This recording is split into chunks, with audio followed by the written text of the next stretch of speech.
Let's have a sesh on 9 markers. This is for AQA A-level business. So we're going to start first with tips, then go on to technique, and then finish up with a model answer. So let's start with tips. Tip number 1, know the command word. And the command word for A-level business is analyze. A common structuring of questions for these 9 markers is as follows. Analyze the impact of X for the business on Y. X is the cause, for example, the impact of doing delayering or changing the gearing of the business or some change to the marketing mix. And Y is the effect or the consequence. So what's the effect from doing that cause on profit, on market share, on market cap? It could be on cost, it could be on many things. So cause and effect, X and Y. Now with 9 markers, we commonly see them in paper 1 and paper 2, but they are very slightly different. In paper 1, the business may have no extract.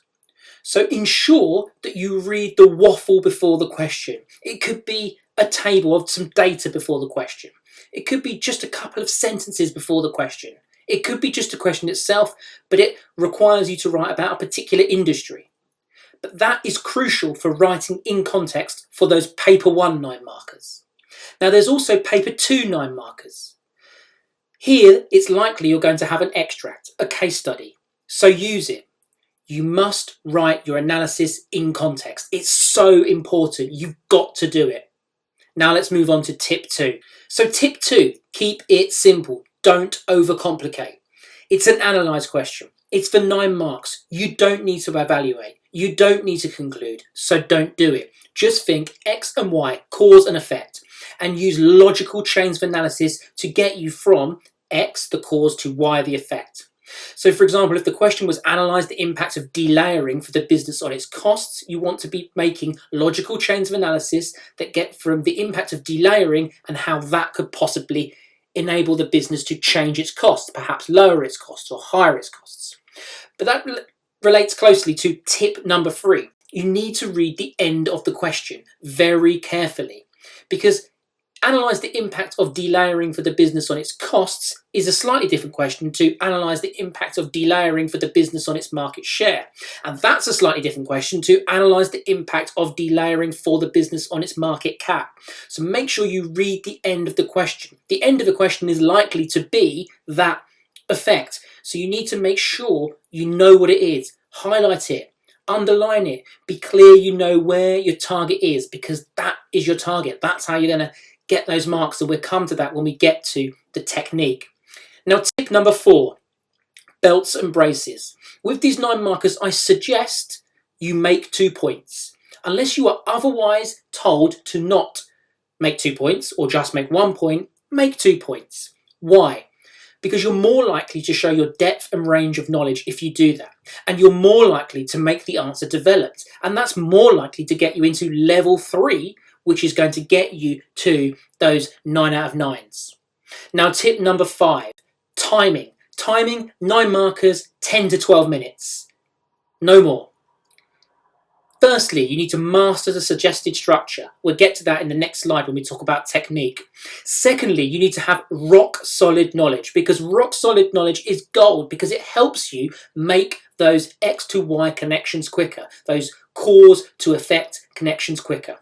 And thirdly, just practice these questions under time constraints to get better at doing these 9 markers, because these 9 markers, if you can nail these, then you're halfway there with those 16 markers, those 20 markers, those 24 markers, and of course the big one, the 25 marker. Now let's move on to technique. The rough technique that I suggest you use for these 9 markers is 1, define the key word, 2, go into your first logical chain, and 3, go on to your second logical chain. That should be the structure. No more, no conclusions, no evaluations. Define the keyword. For example, if the question was analyze the impact of delayering for the business profit levels, the keyword is delayering. Then make logical chain 1 and logical chain 2 of how you're getting, in that case, from delayering to the change in profits. Now let's look at logical chains in a bit more detail. So logical chains.